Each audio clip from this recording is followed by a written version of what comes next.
we're going to go over how to graph a sine function, or at least the basics of it here today. And then the next few days, we'll kind of add some pieces to that. So what we're going to do here, you can look through the notes if you want. This is just to help you guys too, because I know sometimes it's nice to see somebody work through that. We're going to use Google Slides to make these graphs. You can always do that on paper too, and then upload that picture. That's works as well. But if you just want to do that all digitally, you can. So we're going to first go over how to use Google Slides to make some pictures and to put that stuff on there.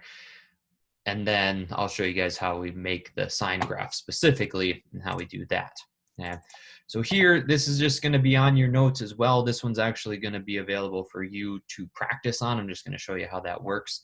So there are different tools up here in Google Slides to put that up here. So like on here, if I wanted to graph the line y equals 2x plus 1, that means a slope of 2, y-intercept of 1.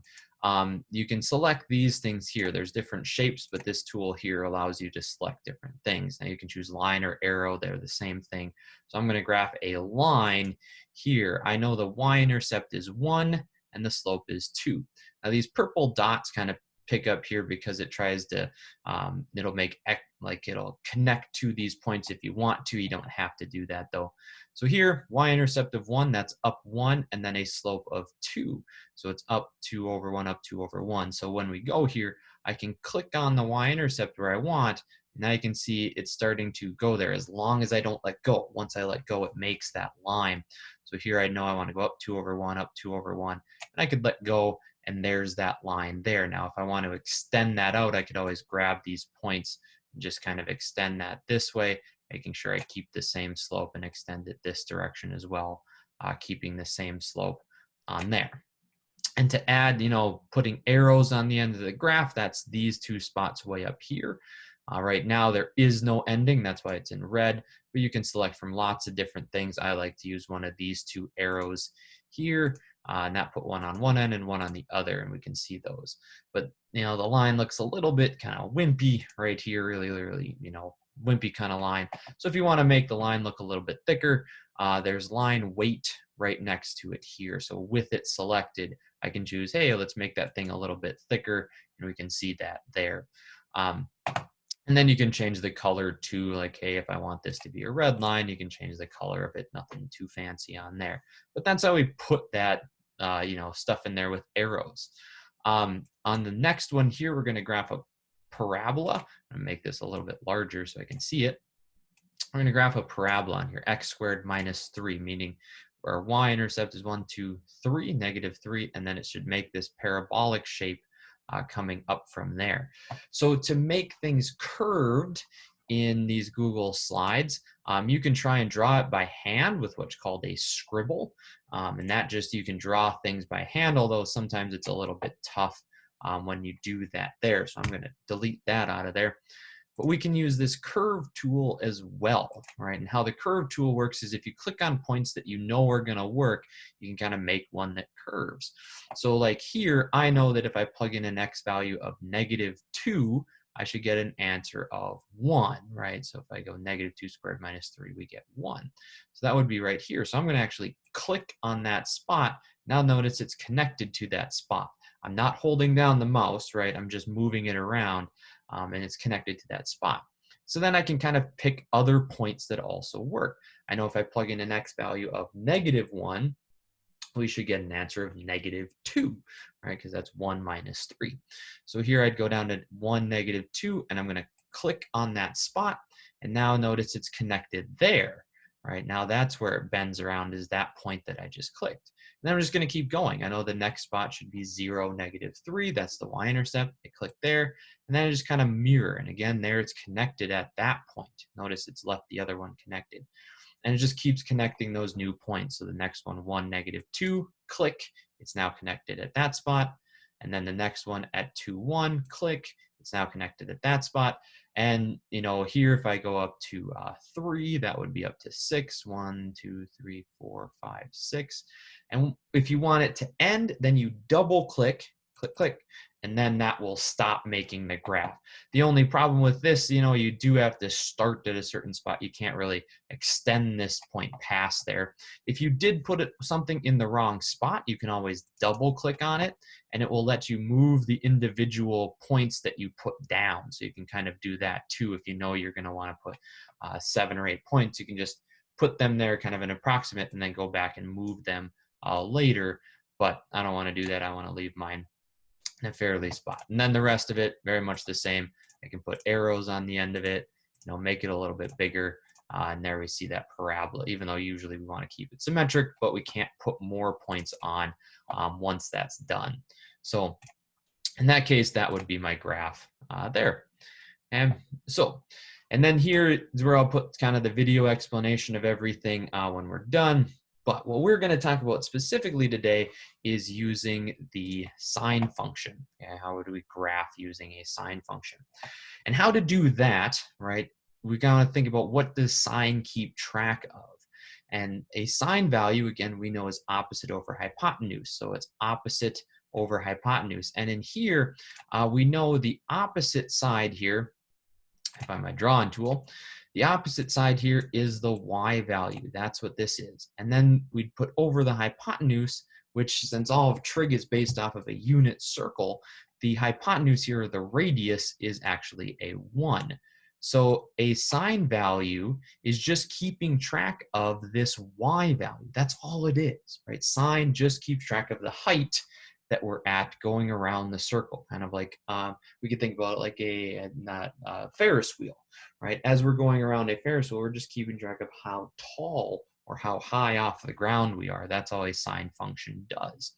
And so in here, that's what we're going to do. When we graph that, we're just keeping track of how tall everything is. And so I left in here, if you want to, you know, kind of see how something moves around a circle, you can click here and go to this Desmos tab here. I actually have to change that, but in here, this one is what we're going to look at. We're keeping track of how tall something is as we go around. A is the angle that it might move at. Now this is in radians, not in degrees, but the idea is if we hit play here, it'll keep track of what height we're at. And so here I'm just going to hit play, and we can see that as it goes up and down, we're going to graph this part back here. We get this kind of wave function that happens because it's just keeping track of how tall something is. That's what that thing does. So a sine function is going to look like a wave, and we're going to, you know, pick out some specific things from there that we'll keep track of. So that's what a sine function does. I'm going to pause this here, and we'll go back. So that's what the sine function does. In fact, it has a little bit of extra stuff here. There are 2 pieces that you're gonna work with today, and that's called the amplitude, which is the height or how tall that thing is, and then the vertical shift, which is where the middle of that graph is.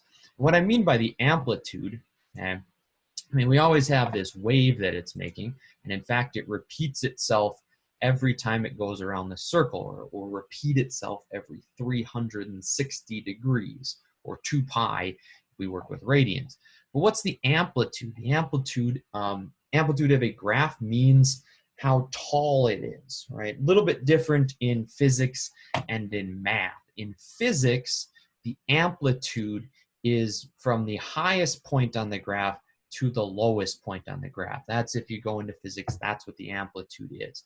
However, when we do an equation, right, we have to change that a little bit, because here we have some positive stuff and negative stuff. So the amplitude really actually is only from the middle up to the top when we're talking about a graph.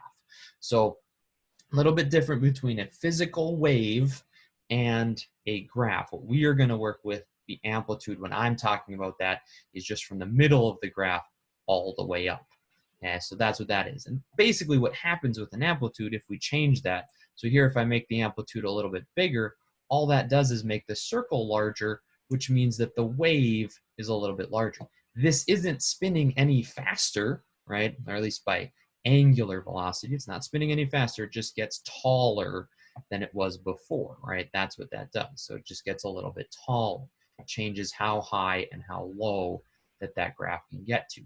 And then the vertical shift just changes where this middle spot is at, where the center of the graph is.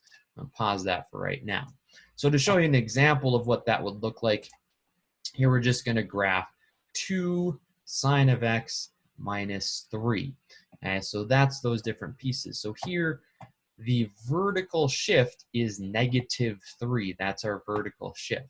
So to represent the vertical shift, I'm going to put a line here at -3. So I'm going to go down 1, 2, 3. Normally the middle goes through zeros, goes through right through 0. We're going to go down 1, 2, 3, and that's where our, 1, 2, 3. Here's where we're going to put kind of our middle spot. So I'm holding down the shift key as I drag this around, so that way it keeps it completely straight. So I'm going to make this a little bit thicker, and let's make this kind of a dotted line. It's not actually part of the graph, and I'm going to make this thing orange or something there.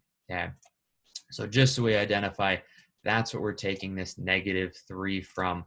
Let's make that an orange, right? So -3, we're going here. That's our vertical shift. And then our amplitude, on the other hand, I'm going to put that one in blue. Okay, our amplitude comes from this one, right? So that we're going to put in blue. Our 2 is our amplitude, meaning from that middle spot, we're going to go up 2 and down 2. That's what that's going to do. So that means what I'm going to do to help keep track here is from this middle spot, I'm going to go up 2, right here. That means the highest point it can get to is -1. And we're also going to go down 2, which means the lowest it can get to is -5. And so now I'm going to select these two things here. Let's make them a little bit thicker so we can see that. And I'll bring it up to a 4. And I'm going to put those color in blue so that we can see, yep, it's starting here and it's going up and then down in that fashion. And then I'm going to make those ones, let's make those a dotted line as well, because they're not actually part of the graph. So that's the initial part. We got our vertical shift, amplitude of 2. Then to put the actual graph in, it has to make that kind of wave pattern. That's what it's going to do. So to put that wave pattern in, I'm going to use just our curve tool right here to kind of put that wave in. Again, sine is always going to start right in the middle, right? It started at that flat point, and then it started going up and down and up and down. So how sine works, it takes, so I'm going to go back to the picture here just so we can see that. Here, as we move up, it gets to its highest point here at, whoops, that's not what I wanted. It gets to its highest point at about 90 degrees. That's when it's reached the top. And then at 100, whoops, can't do it that way, sorry. At about 180 degrees, it comes back down to the middle. At 270 degrees down here, that's when it's at its lowest point. So that one's what starts when it's going to curve back up. And then at 360, again, it comes all the way back. It makes one full wave from 0 to 360 degrees. So that's what I'm going to put here. So here I'm going to start at 0. It's starting with no height at all. So I'm going to click there. And it's going to get up to its highest point at 90 degrees. So I'm going to click again. I know it makes a curve. That's why I'm using the curve tool. I'm just going to click. That's its highest point at 90.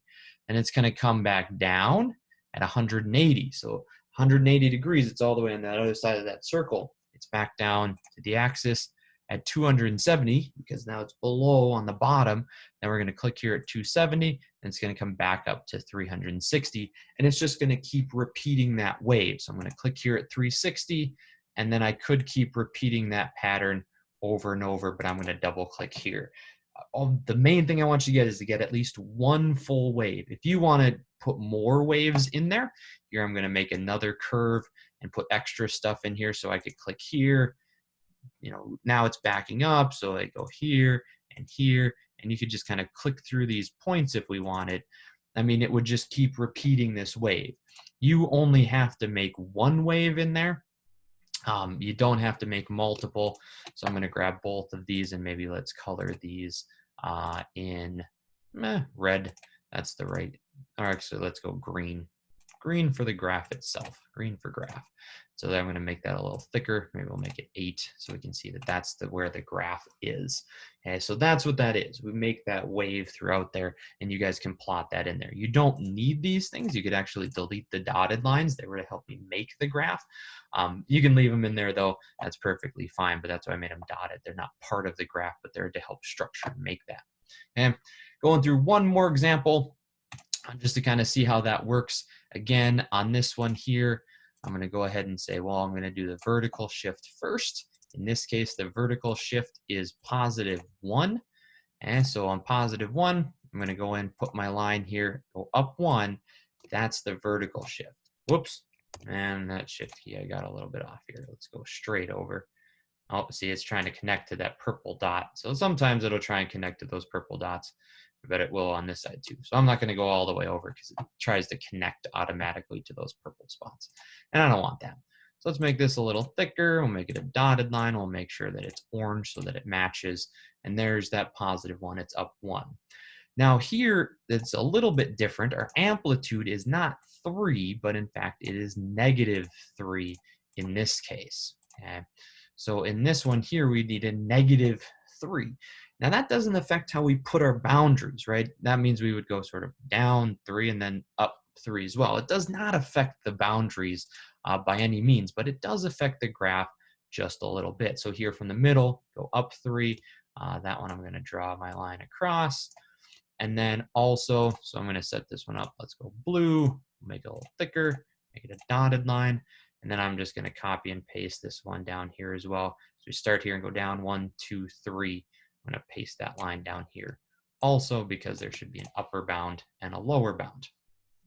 So as we went before, right, if I'm going to put this curve in here, normally, again, we'd start, it'd go up, it'd come back down to the middle, it'd go through, it'd go here, and then it'd just keep repeating that wave over and over and over.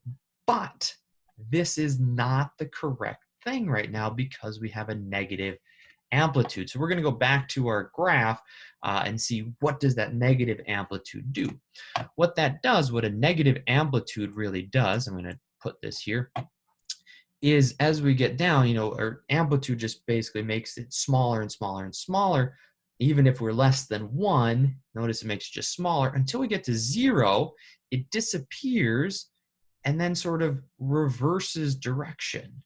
So you notice it sort of pulled it through itself and sort of turns it inside out when we have a negative amplitude. So what that really does, I'm going to back this all the way up. So here I want you to see how it starts. Normally it would start by going up. That's what it was with a positive amplitude. It started by going up. But here when we start, now it's starting by going downward, right? That's the starting point, is it starts here by moving down first. So that's the only difference, is it starts instead of going up first, negative amplitude means we start by going down first. And that's the only real difference here. So here when I go to make my curve, I'm going to start here in the middle. I'm going to click there. But instead of going up, that's incorrect. We're going to start by going down. It's just going to be the same graph, but reflected over. All right, so then I click here, and I'm just going to go through that. It would go up, come back to the middle, and I'm just going to graph one wave of that. Again, I'm going to make it green because that's the correct one, and we'll make it a little bit thicker so I can see that. So there's where that wave would be. Now, in here, I'm going to make a copy of this.